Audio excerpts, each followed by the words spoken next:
우리 함께 은혜의 말씀을 나누고자 합니다. 함께 우리가 은혜의 말씀을 나누고자 할 때 히브리서 4장 2절의 말씀입니다. 믿음은 순종입니다. 한 절이게 우리 큰 소리로 함께 읽도록 하겠습니다. 시작. 그들과 같이 우리도 복음 전함을 받은 자이나 들은 바 그 말씀이 그들에게 유익하지 못한 것은 듣는 자가 믿음과 결부시키지 아니함이라. 아멘. 천태성 목사님 사랑하는 분들 너무너무 많으시죠? 특별히 천태성 목사님 오신다 그래서 설렘으로 이곳까지 달려나오신 여러분들 많이 계신 줄 아는데요.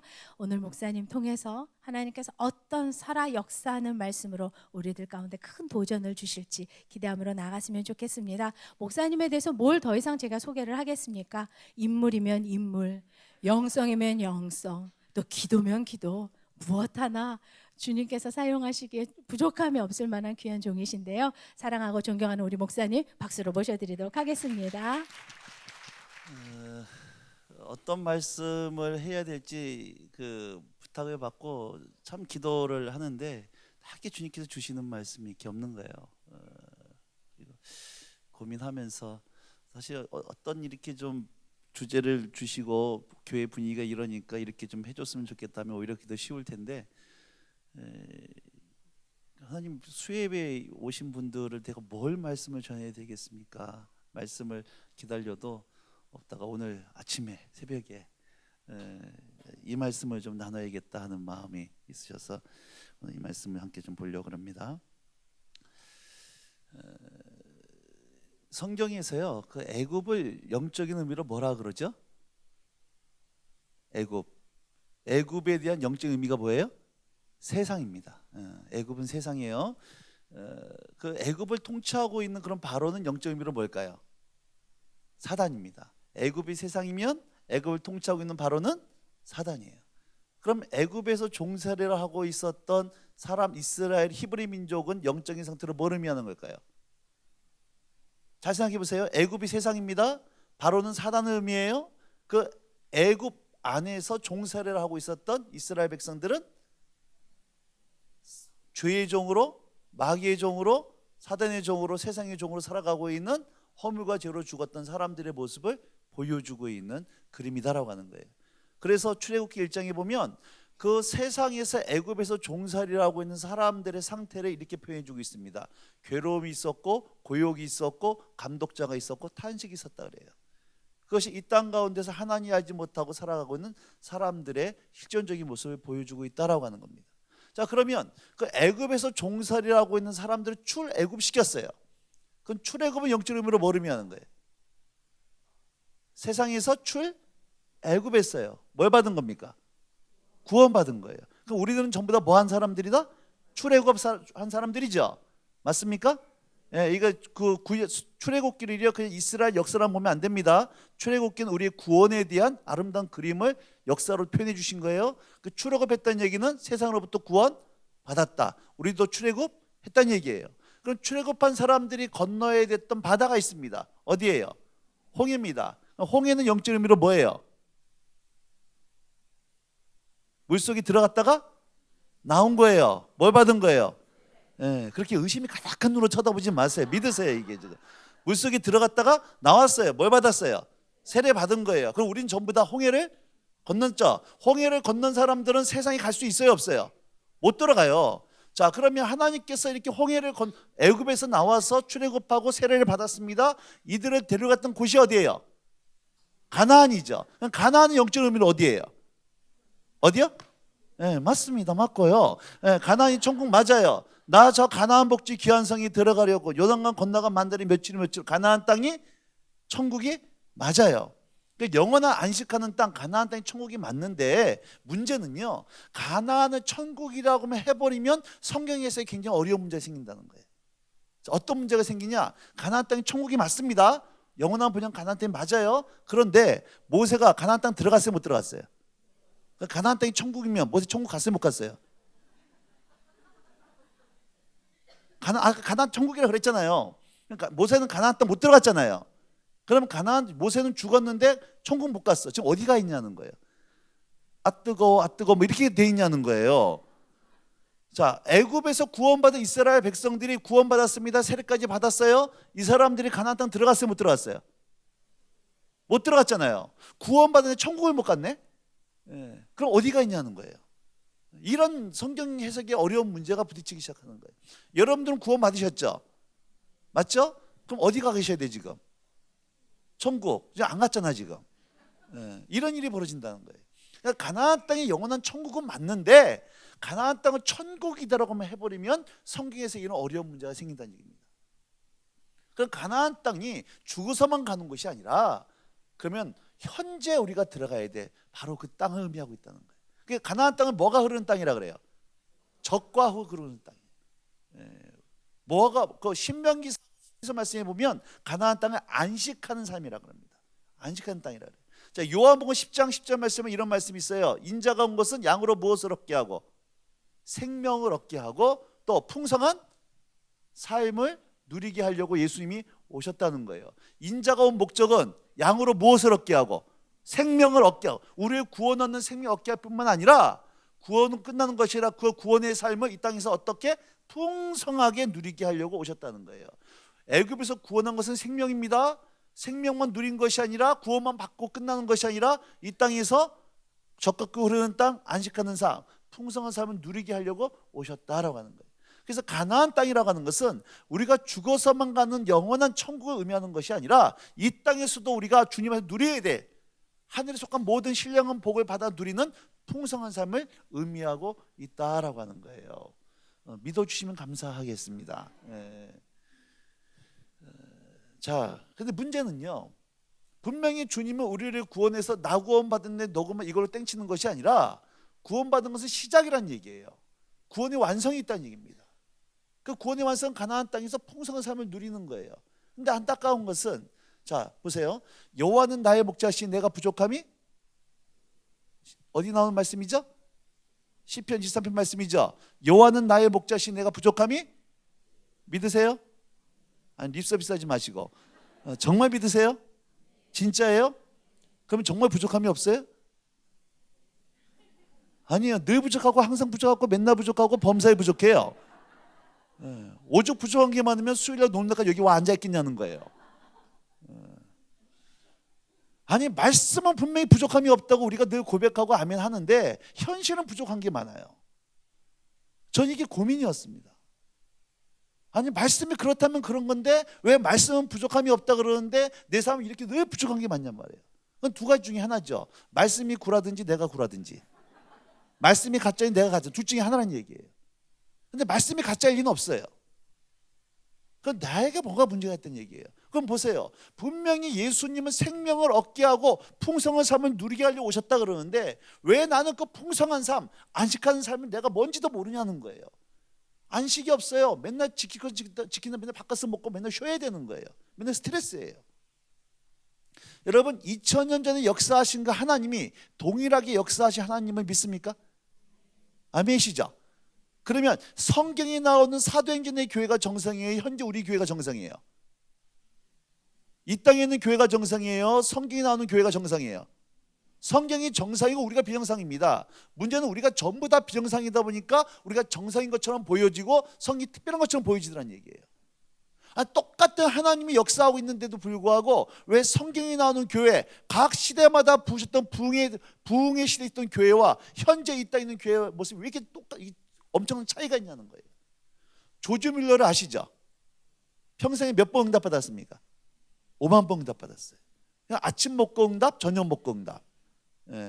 평생에 하루에 2번씩은 꼬박꼬박 응답 받았어요. 그럼 우리들은 몇 번 응답 받으셨어요? 이건 손에 꼽아요. 손에 꼽아요. 그러면 조지 뮬러가 믿은 하나님하고 내가 믿는 하나님하고 같아야 들려요. 똑같은데 누구는 평생 5만 번이고 우리는 평생 손에 꼽고 왜 이런 일이 벌어지냐는 거예요. 조지 뮬러는 장자고 우리는 죽은 자식이냐는 거예요. 똑같은 하나님 모시고 있는 교회와 똑같은 하나님 모시고 있음에도 불구하고 왜 그들이 믿는 하나님과 내가 믿는 하나님 그 역사는 왜 이렇게 차이가 있을 수밖에 없냐는 거예요. 그들은 누렸던 왜 풍성한 삶을 왜 나는 누리지 못하고 있냐는 거예요. 하나님이 이스라엘을 애굽에서 끄집어내는 것이 목적이었습니까? 가나안 땅 데려가는 게 목적이었어요. 가나안 땅 데리기 위해서 뭐 한 거예요? 애굽에서 끄집어낸 거예요. 우리를 구원한 것이 목적이 아니라 구원은 시작입니다. 구원한 백성들을 데리고 어디로 데리고 들어가려고? 가나안 땅 데려가려고. 그런데 우리는 왜 그 예수님의 목적에 맞지 못하게 이 땅에서 그 예수 믿는 안 믿는 사람과 우리 차이가 뭐냐? 넌 주일날 교회 가고 너는 주일날 꼬부치고 난 주일날 교회 가도 이 차이밖에 없더라는 거예요. 세상 사람들이 가지고 있는 그 모든 억압과 고통과 아픔과 이 죄악들이 예수 믿는 우리 삶에 그대로 똑같이 묻어 있더란 얘기입니다. 오늘 이걸 좀 함께 좀 보고 싶은 거예요. 왜 주님이 의도하셨던 그 가나안 땅의 풍성한 삶이 오늘 왜 내 삶 가운데는 이렇게 묻어나는 것이, 그걸 왜 누리는 것이 이렇게 낯설게 느껴지느냐? 모세에 의해서 이스라엘 백성들이 애굽에서 나와서 시내산에 머무릅니다. 그래서 2년 동안 머무르면서 그들이 거기서 율법을 받고 성막을 만들어요. 그 드디어 하나님께서 이제 모세를 데리고 모세에게 이스라엘 백성을 데리고 가나안 땅에 들어가라고 말씀하시죠. 자, 모세가 데리고 이제 광야를 지나서 드디어 가나안 땅 입구에 도착합니다. 그 입구가 어디냐면 가데스 바네아라는 곳이에요. 같이 합시다. 가데스 바네아. 가데스 바네아. 가데스 바네아면 딱 떠오르는 사건 무슨 사건? 네, 정탐꾼이에요. 12명의 정탐꾼. 처음 듣는 얘기예요 지금? 처음 듣는 얘기처럼 이렇게 낯설게 지금 이렇게 하세요. 12명 기억하세요. 가데스 바네 12명의 정탐꾼입니다. 근데 놀라운 사실은요, 이 12명의 정탐꾼들이 각자 다른 걸 보고 옵니까? 아니면 똑같은 거 보고 옵니까? 똑같은 거 보고 와요. 12명이 한 사람은 경기도, 한 사람은 이렇게 본 것이 아니라 똑같은 거 보고 오는데, 놀라운 사실은요, 보고 오고 그들이 40일 동안 정탐하고 나서 보고한 내용이 전혀 다른 내용을 보고하더라는 거예요. 10명은 그 땅을 바라보면서 뭐라 그러냐? 정말 이 땅은 젖과 꿀이 흐르는 땅입니다. 그러면서 그 땅의 실과를 장정 2명이 메고 오는 겁니다. 근데 그 다음에 하는 얘기가 이런 얘기예요. 이 땅은 정말 젖과 꿀이 흐르는 땅이지만 그들 보기에 우리는 뭐와 같습니다? 메뚜기 같습니다. 그 사람들이 너희들 메뚜기도 얘기한 게 아니에요. 지들 스스로 해석하기를 우리는 메뚜기 같습니다. 그러면서 메뚜기 컴플렉스에 빠집니다. 그럼 우리는 이 땅에 못 들어간다. 어디로 돌아가자? 애굽 돌아가자. 그 땅에는 철병거가 있습니다. 거인 족속이 있습니다. 우리는 그대로 메뚜기 같습니다. 못 들어갑니다. 스스로 메뚜기 같다고 여기는 거예요. 그런데 여호수아하고 갈렙은 다른 거 보고 온 거 아닙니다. 똑같은 걸 보고 왔는데 하는 얘기가 뭐예요? 저것도 우리들의 밥입니다. 아침에 드실래요? 점심에 드실래요? 볶아 드실래요? 싸면 이 얘기하고 앉아있는 거예요. 아니, 똑같은 걸 보고 왔는데 왜 10명은 스스로 생각을 메뚜기 같다 얘기하고 왜 2명은 우리 밥이라고 얘기하고, 도대체 이 차이가 어디서 나냐는 거예요. 이 차이가.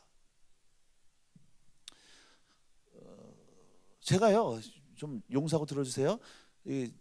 곳곳을 다니면서 말씀을 전하는데 참 놀라운 사실은요, 대구는 대구기 때문에 안 되고 부산은 부산이기 때문에 어렵고 춘천은 춘천이기 때문에 안 되고 여기는 지하기 때문에 안 되고 여기는 2층이기 때문에 안 되고 여기는 상가기 때문에 안 되고 하여튼 안 되는 이유를 창조적으로 되기 시작을 해요. 하여튼 범사에 안 돼요. 근데 그 안 된다고 하는 것에서 어떤 분은 또 되더란 얘기예요. 똑같은 문제 앞에 어떤 사람은 문제 앞에서 스스로 메뚜기처럼 여는 사람이 있는 반면에 어떤 사람은 문제 앞에서 이건 하나님이 역사하실 기라고 여기는 사람이 있다는 얘기입니다. 똑같은 문제 앞에서 메뚜기 컴플ex에 빠진 사람이 있고 우리의 바벨이 여기에 있는, 도대체 이 차이가 어디서 나느냐? 자, 여러분, 이 가나안 땅은 제일 먼저 가나안 땅을 유업으로 받겠다라고 약속을 받은 사람이 최초의 사람이 누구였습니까? 아브라함이었어요. 창세기 12장, 13장, 15장에 보면 이 가나안 땅을 너와 내 자손에게 주겠다라고 하나님이 약속하셨어요. 창세기 26장에는 이삭에게 똑같이 너와 내 자손에게, 28장은 야곱에게, 50장은 요셉에게, 출애굽기 2장에 와서는 모든 이스라엘 백성들에게 하나님이 유업으로 주셨다는 거예요. 그러나 하나님 입장에 봐서는 이미 가나안 땅 이스라엘 백성이 뭐 하신 땅입니까? 주신 거예요. 그럼 이스라엘 백성들은 그 하나님의 언약의 말씀을 믿고 그 땅에 들어가서 뭐만 하면 돼요? 취하기만 하면 되는 거예요. 그런데 이 이스라엘 백성 10명은 하나님의 언약의 약속 말씀 없이 자신들의 눈으로 자기 환경을 해석하니까 그 환경 앞에서 메뚜기처럼 여겨지더라는 거예요. 하나님을 계산에 넣지 않은 겁니다. 하나님의 약속 없이 자신들의 눈으로 해석한 거예요. 그러니까 여호수아와 갈렙은 상황은 바뀐 게 없지만 하나님의 말씀의 프리즘을 통해 세상을 해석하기 시작하니까 상황경은 바뀐 거 없어도 그 세상이 자신들의 밥으로 보이더란 얘기예요. 근본적인 차이가 있었습니다. 환경을 통해 하나님을 해석하는 사람이 있고 하나님을 통해 환경을 해석하는 사람이 있더란 얘기예요. 오늘 여러분의 삶 앞에서, 여러분 해결할 수 없는 난제 앞에서 여러분, 나는 어떠한 모습으로 그 문제를 해석하고 있는가? 문제는요, 여러분 교회 내에서 부정적인 얘기 확산이 빨라요, 긍정적인 확산이 빨라요? 잘 생각해 보세요. 부정적인 얘기가 확산이 빠릅니까? 긍정적인 얘기가 확산이 빠릅니까? 부정적인 얘기예요. 제가 여기서요, 새로운 교회 여러분 교인들을 막 드립다 칭찬을 해댔습니다. 너무 젠틀하고 너무 성령 충만하고 너무 막 이렇게 은혜를 사모하는 분을 막 칭찬을 해댔어요. 언제까지 기억하실까? 오늘 끝나면 다 잃어버려요. 근데 제가 여기서 드립다 욕을 해댔습니다. 뭐 이런 사람들이 다 있냐고. 언제까지 기억하실까? 주님 오시는 그날까지 기억해요. 평생 안 잊어버립니다. 문제는요, 10명이 우리는 못 들어갑니다. 메뚜기 같습니다. 애굽 돌아가자니까 이 얘기를 누가 듣느냐? 이스라엘 백성이 다 들어요. 그 말에 오염이 돼서 전 이스라엘 백성들이 대성통곡하는 거예요. 생각을 해보세요. 장정만 60만이 그 얘기 듣고요, 대성통곡하면서 우리 애굽 돌아가자. 문제는 그 얘기를 누가 들어요? 하나님이 들으셨다는데 문제가 있어요. 그 얘기를. 민수기 14장 28절로 가세요. 제가 참 중요하게 여기는 말씀 중에 하나인데요, 민수기 14장 28절입니다. 민수기 14장 28절. 자, 한번 같이 읽도록 하겠습니다. 민수기, 스크린 보지 마시고 여러분 성경 보세요. 민수기 14장 28절 시작.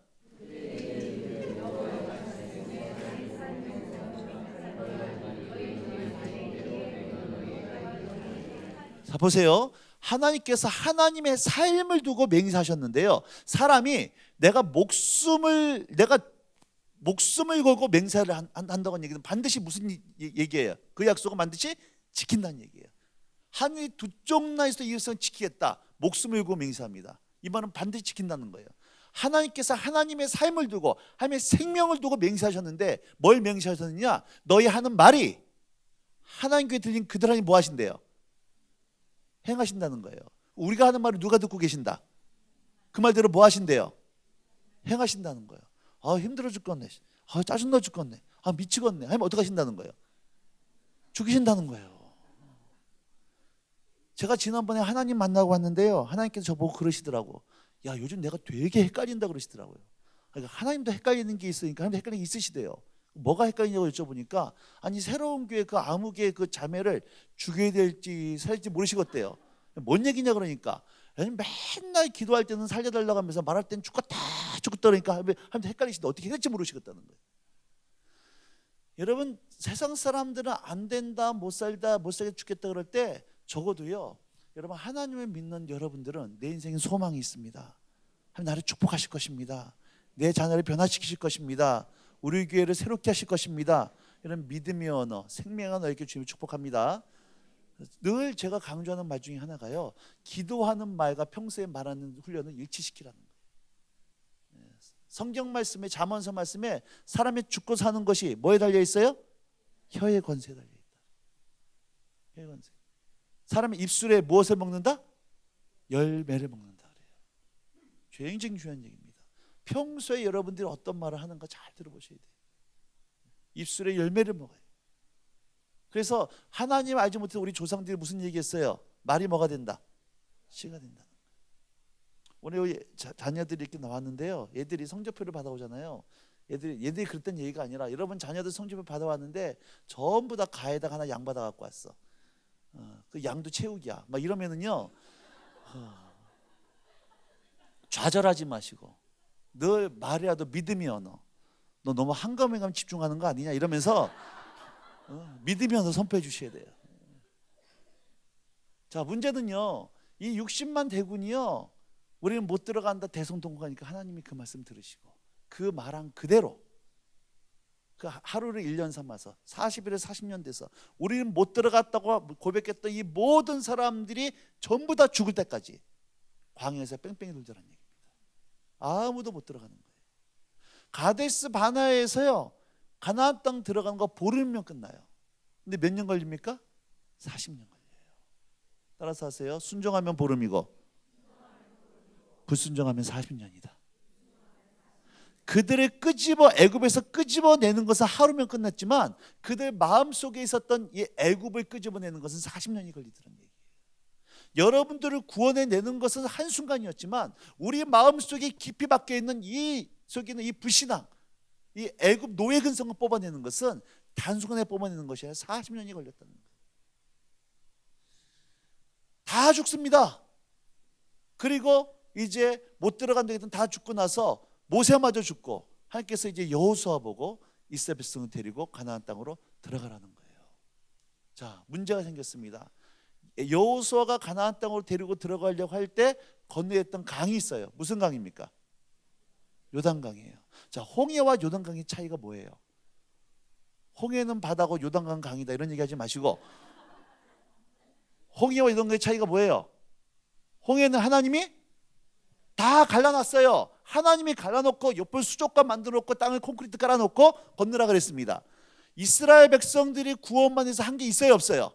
아무것도 없어. 우리가 구원만 해서 우리가 한 게 아무것도 없어요. 하나님 다 하셨어요. 우리는 믿음으로 건너기만 하면 되는 거예요.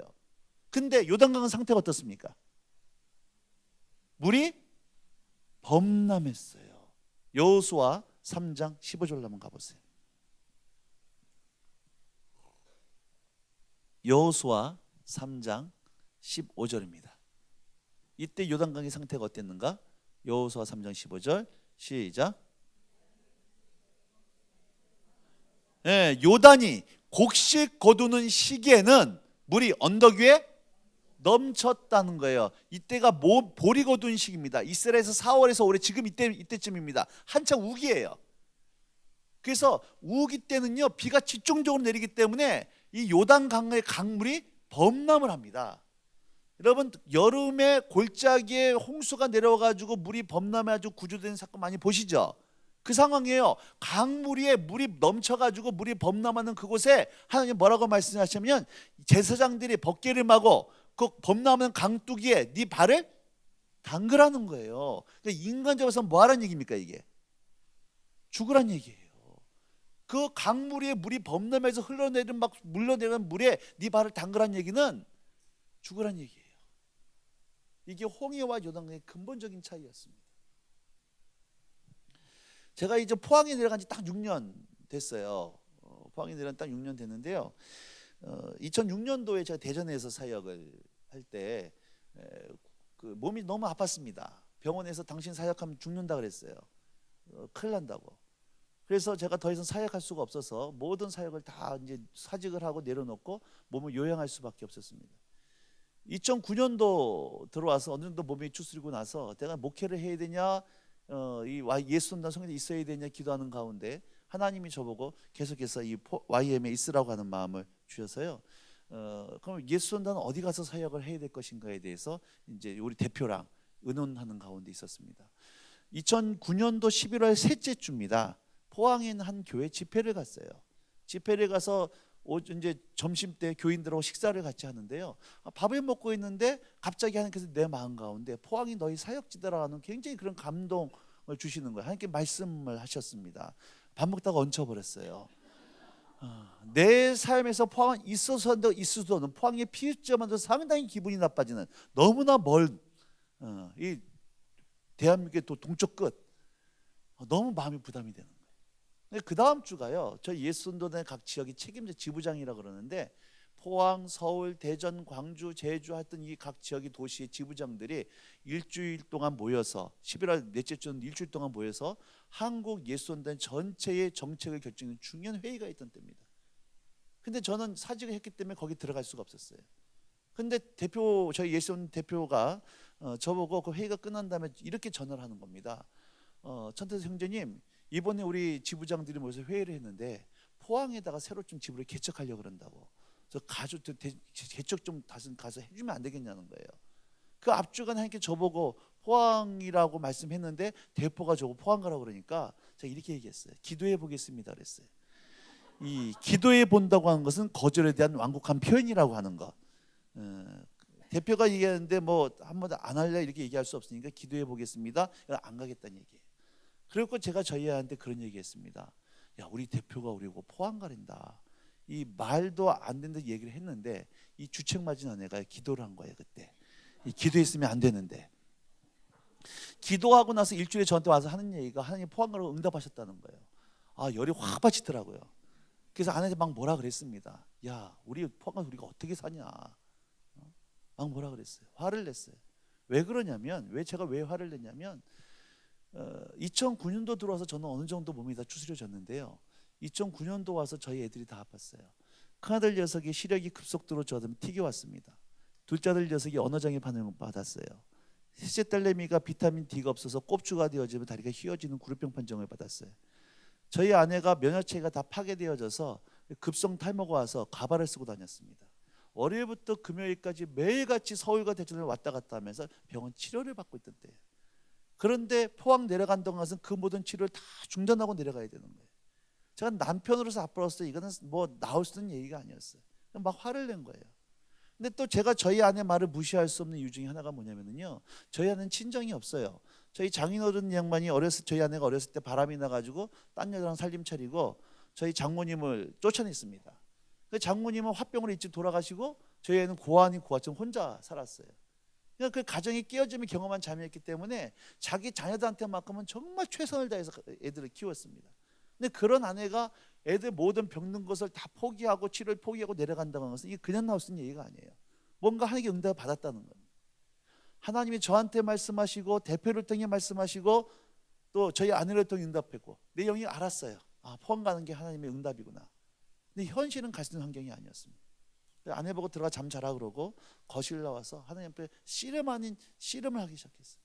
끙끙거리면서 새벽 3시 4시까지 거실 뒹굴다가 쓰러져 잠들고 쓰러지고 이런 시간들 한 열흘 정도 보내기 시작했습니다. 제가 진로를 놓고 기도할 때 하나님 앞에 이런 식으로는 분명히 일하지 말라고 예전에 분명히 말씀드려 놓은 게 있거든요. 하나님 잊어버리신 모양이야. 또.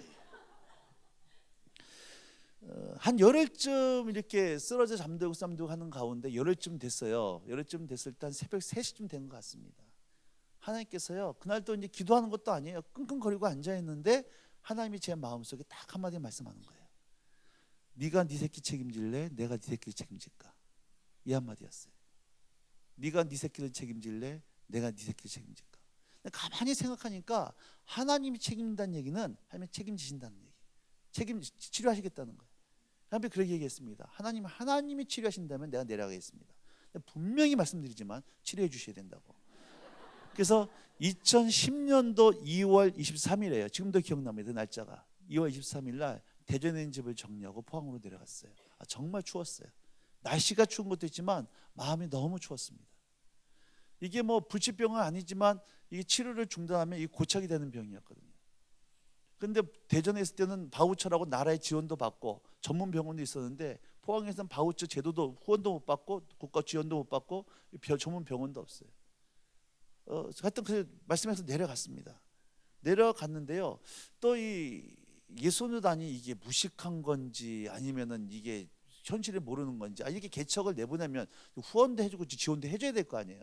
10원짜리 한 장 없어요. 그냥 우리는 파송할 테니까 니들이 알아서 살아남은 이 정말 무식한 단체입니다. 그때 이제 경제학적인 용어가 있었어요. MH 법칙이라고 한창 이렇게 그 경제학 용어가 있었는데 혹시 아시나요? MH 법칙? 맨 땅의 헤딩 법칙. MH 법칙.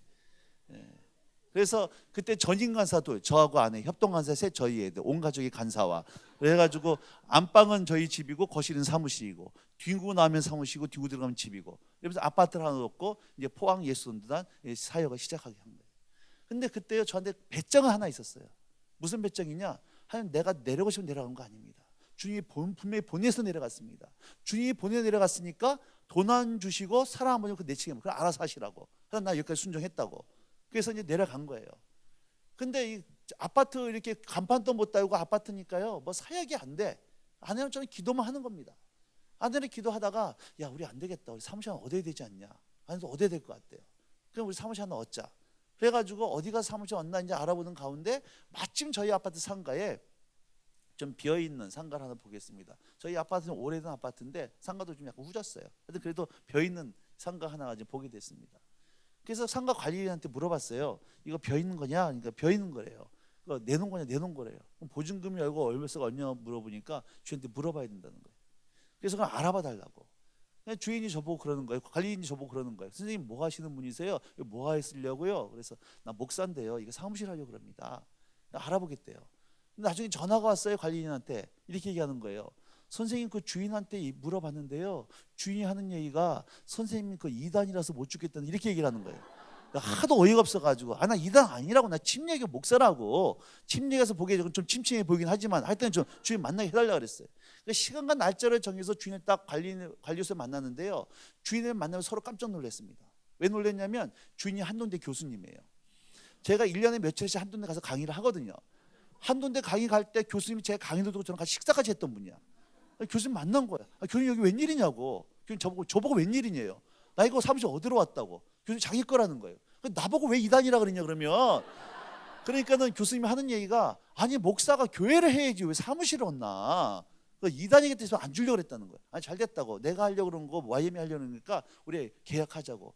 또 우리 또 아는 사이니까 돈 좀 천천히 드리겠다고 이렇게 얘기를 하니까 교수님이 하는 얘기가 자기가 원래 작업실로 했는데 그 자기가 작업실을 옮기면서 벼놓은 거라는 거예요. 새를 놓은 건데 기도했대 자기가 하나님 이 빈 작업실에 교회가 들어오든지 아니면 저기 예수 믿는 주인이 계획하게 해달라고 기도했는데 목사님하고 있었는 돈 들어온 거니까 응답인 것 같다고 그냥 쓰세요 그러더라고요.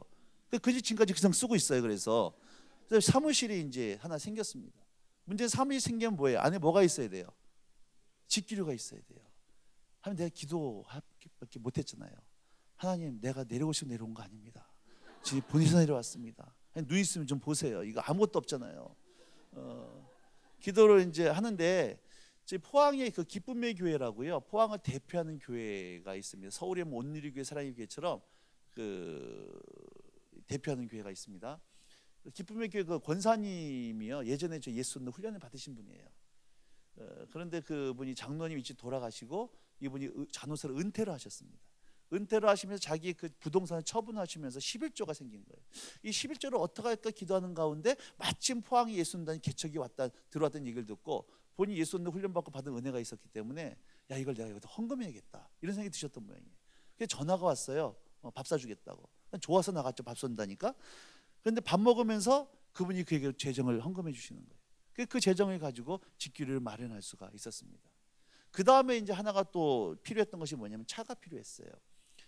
2003년도에 제가 이제 안식년하면서 하나님께서 차를 하나 주신 게 있는데요. 워낙 전국을 쏘다니다 보니까 차가 이제 2010년도에 어떤 상태가 됐냐면 고속도로를 가다가 이 삐치면 서요. 그냥 지가 달래주고 가야 돼. 차가 승질나면 안 가요. 그래서 하나님 이 차 타고 다녔다가 나 순교하게 생겼습니다. 나 차 하나 주셔야 된다고 기도를 하는데요. 3월 15일에요. 인천에 사시는 한 집사님이 전화가 왔어요. 저한테 이렇게 전화를 하는 거예요. 목사님 포항 내려갔다면서요. 그래서 아니 어떻게 알았어요? 그러니까 아니 저희 부부가 자기 위해서 저희 위해서 기도한 거 몰랐냐고. 그래서 아니 그러시냐고 계속 좀 기도 좀 해달라고. 근데 그분이 그런 얘기를 하는 거예요. 저희가 이제 뭐 사업돈 정리 좀 하고 이렇게 하면서 재정이 좀 남은 게 있는데 기도를 부부가 중보 기도를 하는데 자꾸 하나님께서 저희에 대한 부담을 주신다는 거예요. 천 목사가 차가 필요하다는 생각이 들더래요. 그래서 뭔지 모르지만 하여튼 전화해서 1,000만 원 헌금할 테니까 혹시 차 필요하면 보태 쓰라고. 그래서 제가 속으로 아따 할밤 500만 원 좀 더 하지 싶어가지고 집사님 비타 500을 하십니까? 얘기할까 말까 하다가 하여튼 그 얘기는 안 하고 왜냐하면 그 중고차 1,500만짜리 받은 게 있거든요. 그래서 1,000만 원 이제 주신다 그러니까 감사하다고. 그래서 이제 받았어요. 이분이 왜 1,000만 원 하셨을까 생각해 보니까 예전에 그 남편을 제 차 보고 타고 가다가 그때 쓴 적이 있거든요. 그 남편이 감기에 된통 걸린 적이 있습니다. 그래서 그것 때문에 그러나 하여튼 간에 1,000만 원 일단 받았어요. 500만 원 놓고 기도를 하는데 저희 2010년도에 저 예수원단 50주년 행사가 이 분당에 있는 만나감리교회에서 있었습니다. 월요일부터 금요일까지 저도 참석을 해야 되는데요. 그 분당의 만나감리교회도 제가 새로운 게 오는 것처럼 정기적으로 말씀을 전하거든요. 그러다 보니 거의 교인들하고 친해진 분들이 있어요. 제가 온다는 얘기를 듣고 한 분이 전화가 와서 자기 집에 와서 좀 머물자고 일주일 동안 교제 좀 하자고 연락이 온 거예요. 그래서 감사하다고. 그래서 월요일부터 금요일까지 그 집 네 분밖에 없어가지고요. 그 저녁에 월요일날 집회를 마치고 그분하고 이제 네 분 차를 한 잔 마시는데 봉투를 하나 주시는 거예요. 이렇게 얘기하더라고요. 목사님 여기까지 오셨는데 필요한 거 있으면 쓰세요 그러더라고요. 그래가지고 저는 여기까지 왔으면 필요한데 쓰라니까는 한 10만 원 정도 헌금해 주신 줄 알았어요. 그래서 고맙습니다, 감사히 받겠습니다 해가지고 제가 받고 확인도 안 하고 호주머니에 집어넣고 그 다음날 아침에 야탐역 앞에 있는 뉴카 백화점에 그 신발을 하나 사러 갔습니다. 운동화 사러 갔는데 10만 8천 달라 그러더라고요. 8천 원 꺼내가지고 봉투째 이제 저한테 준 거예요. 저만이 계산을 안 해. 아니 왜 계산 안 해주세요? 그런데 보니까 저한테 딱 보여주니까 오용바지 수표예요. 다시 주세요. 그럼 달라 그래가지고 집어넣고 카드로 긁었어요. 그러니까 1,500만 생겨가서 차를 하나 이제 중고차를 승용차 하나 살 수가 있었어요. 사무실이 해결되고 승용차 해결되니까 이때부터 이제 스텝이 전임 간사가 내려오기 시작을 하는 겁니다. 전임 간사들은 자기 가방만 메고 내려오면 돼. 근데 문제는 그 사람이 머물 수 있는 집은 제가 마련해 줘야 돼요. 집이 뭐 한두 푼도 아니고 제가 무슨 수로 마련해요. 제가 기도했다 그랬잖아요. 하나님 홈 플러스가 또 원 플러스 원이란 게 있습니다. 간사가 내려오면 집이 있어야 됩니다. 아니 간사 플러스 집 원 플러스 원입니다. 그러니까 간사가 내려오면 집도 주셔야 됩니다. 집 안 주시면 내가 못 받습니다. 이건 저한테 상식이었어요. 하나님이 간사를 보내주면 집도 해주셔야지만 받는 것이지 간사는 보는데 집을 해결 안 해주셨다 이건 받을 수가 없어요. 그래서 아내랑 저랑 우리 하나님께 간사 보내주면 집도 주셨다고 믿고 우리 계약은 하자. 일단 계약은 해놓고 안 주시면 할 수 없고 하여튼간에 계약은 하자. 그래서 하나님 근데 간사 보냈다면 집 다 주셨다. 그래서 뭐 어차피 없는 사람이 1억이나 10억이나 똑같으니까 20평짜리 빌라 하나를 전세로 계약을 했습니다. 그때부터 이제 기도하기 시작하는 거예요. 근데요, 이 하나님이 단점이 있어요. 하나님의 단점이 뭐냐면 하나님이 시간관념이 없어요. 분명히 이때까지 해주셔야 되는데 하나님이 시간이 없다면 이때까지 안 해주시는 거야. 그 이제 잔금을 치를 날짜가 일주일 남았는데요, 10원짜리 동전 하나 없습니다. 와, 정말 속이 바짝바짝 타가더라고요. 일주일에 잔금이 안 치러지면은 간사도 못 내려오고 계약금 뜯기고 계약 파기되어지고 사람 바보 되고 완전 그런 지경에 빠진 거예요. 일주일 남겨놔두고 이제 부산에 회의가 있어서 부산에 갔는데 제가 이제 부산에 왔다는 얘기를 듣고 부산에 몇몇 집사님이 연락이 왔어요. 그 식사 좀 하자고. 제가 참 피곤한 게 뭐냐면요, 가는 곳마다 여자들이 꼬여. 맨날 밥 먹재. 맨날 할머니들이 맨날 밥 먹자 그래가지고요. 근데 그 집사님이 어떤 분이냐면 남편도 사업하고 본인도 사업하고 시부모님도 사업하고 온 가족이 사업하는 집안이에요. 재정이 좀 이렇게 있으신 분이에요. 근데 어느 날 이분에게 이런 감동을 주신 거예요. 너 들어오는 재정 좀 저축해라. 그분이 저축을 해놓으셨던 모양이에요. 근데 밥 먹으러 나가자고 연락 왔는데 성령께서 그 마음을 너무나 강력하게 이렇게 말씀하는 거예요. 너 통장 좀 들고 나가 그랬던 모양이에요. 그냥 무조건 들고 나온 거예요. 밥 먹고 나서 헤어지는데 잠깐 얘기 좀 하자 그러더라고요.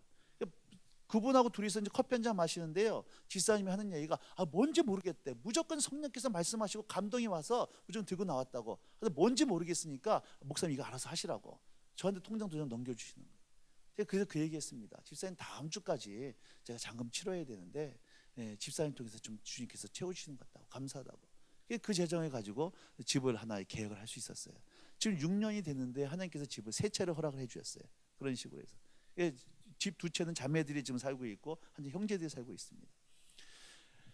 간사들이 10명이 지금 16명이 전임 간사들이 이게 사역을 하고 있는데요. 10명이 넘어가다 보니까는 그 사무실이 좁아지기 시작을 했어요.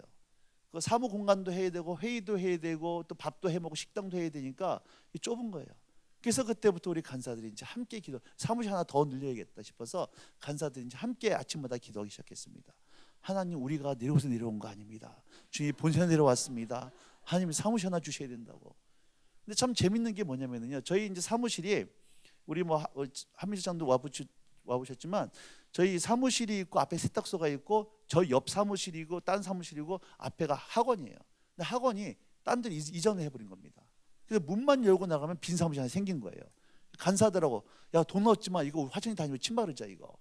그래서 왔다 갔다 하면서 간사들이 손 얹고 한 주실 줄로 믿습니다 하여튼 기도만 하는 거예요. 돈은 없어요. 기도를 하는데 하나님이 이때부터 일하시는데 어떻게 일하시냐면 서울에 있는 한 교회가 있습니다. 한 교회가 있는데요. 이 교회에서 그 연락이 왔어요. 자기들이 추석 함절 때 나오는 헌금은 전부 다 러브 미스트로 해가지고 헌금을 한다고. 그래서 천 목사님이 저보고 우리 교회 좀 도와줬으니까 장로님들이 은원해서 도와주기로 했다고. 그래서 한모 목사님이라고요. 이렇게 전화가 온 거예요. 그래서 일시불로 1,000만 원하고 매달 100만 원씩 후원하겠다고 1년 동안. 그래서 새로운 교회에서 러브 미스트로 저한테 헌금해 주셨어요. 제가 감사합니다 받았죠. 그 다음에 일주일 후에요, 온누리 교회 교인이 전화가 왔습니다. 전 지금도 누군지도 몰라요. 만난 적도 없는데 온누리 교회 또 강의를 하니까 이분이 강의를 듣고 연락을 하신 거예요. 기도를 하는데 하나님 감동 주신다고, 후원 좀 하고 싶다고. 그래서 저 1,000만 원을 보내주셨어요. 한 달 후에 마포에 있는 성강감리교회라고 부흥회를 가게 됐습니다. 거기 부흥회를 하는데 부흥회 마지막 날 담임 목사님이 부흥회 끝나고 이제 광고를 하는데 이렇게 광고하는 거예요. 한 사람당 10,000원씩 한 달 동안 한 달에 10,000원씩 1년 동안만 작정하십시오. 그리고 그 재정을 모아서 포항 예수님을 후원하십시다. 이렇게 그게 또 100만 원씩 들어오기 시작을 했어요. 이러면서 갑자기 재정이 들어오면서 저희가 그 사무실을 또 계약을 해서 또 사용할 수 있게 되어졌습니다. 이렇게 하나님께서 그 외에 또 지금까지 해오신 일들이 참 많아요. 제 삶에 있어서 이게 요단강이었어요. 포항 내려가면 뭐 아무것도 없는 집, 차, 사무실, 재정. 그런데 하나님께서 제가 믿음으로 주님 앞에 순종과 발을 내디딜 때 제 삶의 요단강을 갈라주시더라는 거예요. 포항에 내려가서요, 말씀한 대로 저 병원도 없었기 때문에 그냥 애들 머리에 손 얹고 기도만 했습니다. 병원도 없었죠. 저한테만 해당되는 얘기예요. 다 그렇게 하시면 안 됩니다. 저한테 하나님께 그렇게 말씀했기 때문에 제가 애들 손 얹고 기도했어요. 아내 머리에 손 얹고 애들 얼굴에, 입술에, 휘어진 다리에 손 얹고 기도했어요. 1년 후에 제가 2011년도 3월 달에 경북대 병원 가가지고 그 검사를 했습니다. 저희 아내하고 큰아들 여사하고 셋째 딸내미는 완치되어졌어요. 둘째 아들 여성만 언어장애가 안 돼 있고 6년 동안 계속해서 기도를 했습니다. 지난주에요, 언어 치료하는 데 가가지고 점검을 했습니다. 언어 치료하는 분이 그러더라고요. 거의 다 낫습니다 그러더라고요. 아직 완전히 회복도 안 됐지만 이제 거의 조금 있으면 더 회복될 줄로 믿는 것이죠. 오늘 여러분의 삶 가운데서 건너야 될 요단강이 있다는 거예요. 여러분 가정이 건너야 되고, 개인이 건너야 되고, 여러분 순위 건너야 되고, 이 새로운 게 건너야 될 요단강. 근데 믿음으로 기도할 때마다 하나님이 나한테 믿음으로 도전하시는데 발을 내디면 죽을 것만 같아요. 안 될 것만 같아요. 망할 것만 같아요. 상식이 통하지 않는, 세상 사람도 그렇게 살면 안 된다 그러는데 기도할 때마다 하나님께서 믿음으로 도전하는, 건너라고 하는 그게 있다는 거예요. 여러분 이스라엘 백성 요단강을 건너서요, 그 다음에 제일 먼저 붙은 성이 무슨 성입니까? 여리고죠. 자, 여리고성 들어갔습니다. 여리고성 중국에요, 천안문에 이 벽 두께가 얼마나 될까요? 이 S하우스의 벽 두께가 얼마나 될까요? 이거 벽 두께가 아무리 크게 잡아서 30cm면 무지무지 두꺼운 겁니다. 30cm라고 벽 두께 이 정도면은, 이 정도 안 돼요. 천안문 벽 두께가요 7m예요. 예, 중국 가가지고 짱깨만 먹지 마시고요. 예, 천안문 벽도 7m입니다. 그 성벽 위로 수레바퀴가, 마차가 2대가 다녔어요. 여리고성은 외벽이 있고 내벽이 있습니다. 벽이 2개가 있는데 외벽은 벽 두께가 11m, 내벽은 7.5m예요. 이건 난공불락의 요새입니다. 근데 여리고성 무너뜨리는 거, 이스라엘 자신들 힘으로 무너졌어요? 아니면은 기도하고 뺑뺑이 도니까 무너졌어요? 하나님 말씀 순종하고 뺑뺑이 도니까 무너졌어요. 여리고성 무너진 다음에 그 다음 무슨 성입니까? 아이성이에요. 여리고성 무너뜨리니까 아이성은 성 같아 보이지도 않아. 그래서 이들이 하나님의 음성도 안 듣고 시키지 않았는데 군사 보냈다가 쫓겨서 내려오는 겁니다. 여러분 가나안 땅은요, 이스라엘 백성이 자신들의 힘과 능력으로 정복한 게 아무것도 없어요. 하나님 말씀 앞에 오로지 순종하니까 그들이 순종하는 만큼 가나안 땅을 정복했던 것이지 자신들의 힘과 능력을 정복한 것은 아니었다라고 하는 겁니다. 여러분 초대교회와 부흥의 시대에 붙던 교회의 모습과 조지 밀러와 믿음의 위인들과 우리들의 삶의 근본적인 차이가 어디서 나느냐? 똑같은 하나님 모시고 있음에도 그들의 삶과 우리 삶의 차이가 어디서 나는가? 여러분 그들은 하나님 말씀 앞에 온전히 믿음으로 엎어졌습니다. 그러나 우리는요, 하나님 말씀 앞에 자꾸 따지는 거예요. 내 생각에는요, 상식이 안 되는 건데. 예수님 예수님이 지금 증권을 몰라서 하는 얘기죠. 내가 더 잘 알거든요. 그거는 자꾸 주님을 가르치는 거예요. 요단강물 앞에서 뒤로 물러나 침례에 빠지는 겁니다. 기적이, 믿음의 역사가 안 나타나는 거예요. 히브리서 3장 말씀 보도록 하겠습니다. 오늘 본문이에요. 이제 히브리서 3장 15절입니다. 15절 제가 읽을 테니까 잘 보세요. 성경에 일렀으되 오늘 너희가 그의 음성을 듣거든 경노하시던 같이 너희 마음을 완고하게 하지 말라 하였으니 듣고 경노하시던 자가 누구냐? 모세를 따라 애굽에서 나온 모든 사람이 아니냐? 또 하나님이 40년 동안 누구에게 노하셨느냐? 그들의 시체가 광야에 엎드러진 범죄한 자들에게가 아니냐? 또 하나님이 누구에게 맹세하사 그의 무엇에? 안식이 뭐라 그랬어요? 적극 흐르는 땅, 가나안 땅, 그 풍성한 삶이라 그랬죠. 그의 안식 가나안 땅에 들어오지 못하리라 하셨느냐? 곧 뭐하지 아니하던 자들, 순종하지 아니하던 자들에게가 아니냐? 곧 그들이 가나안 땅에 못 들어간 이유는 뭐하지 않았기 때문에? 순종하지 않았기 때문에. 근데 19절 말씀 보세요. 이러보건대 그들이 뭐하지 아니함으로, 믿지 아니함으로 능히 들어가지 못한 것이라. 18절 말씀은 이들이 가나안 땅에 못 들어간 것이 뭐하지 않았기 때문에? 순종하지 않았기 때문에. 19절 말씀은 뭐하지 않았기 때문에? 믿지 않았기 때문에. 그럼 믿음과 순종은 무슨 뜻이다? 같은 뜻이라는 거예요. 난 믿어. 근데 순종은 안 돼. 믿는 거예요, 안 믿는 거예요? 안 믿는 거예요. 믿어지면 순종이 되어집니다. 근데 믿는다는데 순종이 안 돼. 이거는 믿지 않는 거예요. 자, 4장 1절이에요. 그러므로 우리는 두려워할지니. 오늘 여기서 예배드린 여러분들이 정말 뭘 두려워해야 되느냐? 그의 안식, 그 가나안 땅, 적게 흐르는 풍성한 삶에 들어갈 약속이 아직 여러분에게 남아 있습니다. 하늘의 모든 신령한 축복이 지금 여러분 남아 있다는 얘기예요. 근데 너희 중에는 곧 그 가나안 땅에 풍성한 삶에 들어가지 못한 자가 있는 것을 두려워하란 얘기예요. 그러면서 4장 2절, 오늘 본문이죠. 그들과 같이 우리도 복음 전함을 받은 자이나, 그들도 복음을 받았다는 얘기입니다. 가나안 땅 복음을 들었다는 얘기예요. 그러나 들은 바 그 말씀이 그들에게 유익하지 못했던 이유는 그 복음을 들은 자가 믿음으로 뭐하지 않았기 때문에, 결부시키지 않았다는 거예요. 저건 목사나 하는 얘기지. 당신 사업해봐요, 당신 내 상황 대봐요, 그런 얘기 할 수 있나? 이 믿음이 아니라는 거예요. 여러분, 한옥 목사님이 수많은 강사들이요 강대석에서 그렇게 말씀을 외침에도 불구하고 그 말씀이 내 삶 가운데 아무런 역사가 일어나지 않는 한 가지 이유는 그 말씀은 듣는 자들이 믿음으로 합하지 않기 때문이라는 거예요. 여러분, 순종하면 보름이 없고 불순종하면 40년이에요. 오늘 하나님의 모든 약속은 그리스도 안에서 이해가 된다고 말씀해 주고 있는데, 왜 어떤 분은 하나님 말씀에 풍성한 상관에 헤엄치는 반면에 어떤 사람은 얕은 물가에서 다리를 넣었다 뺐다 하면서 마음이 져서 못 가고 있냐는 거예요. 그것은 하나님의 말씀 앞에 절대적인 믿음, 순종하지 않기 때문이라는 겁니다.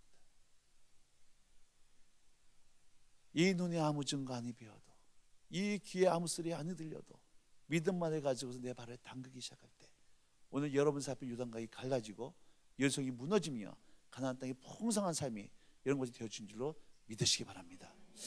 그래서 여러분, 좀 찬양 좀 부탁드리겠습니다. 전능하신 나의 주 하나님, 준비 좀 해주시면 감사하겠어요. 베드로가 예수님의 그 말씀 앞에, 기쁜 것에 그물을 내는 그 말씀 앞에 그물을 내렸을 때에, 상식적으로 말이 안 되는 얘기였습니다. 그러나 말씀에 밤이 맞도록 잡수가 잡은 것이 없지만 말씀에 의지하여 그물을 내릴 때에 그물이 찢어지는 만선의 축복.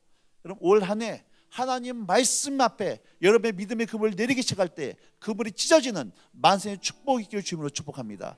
그래서 그 믿음의 간증이 여러분 자녀들에게 아까 부른 찬처럼 이것이 나의 간증이요 나의 찬송입니다.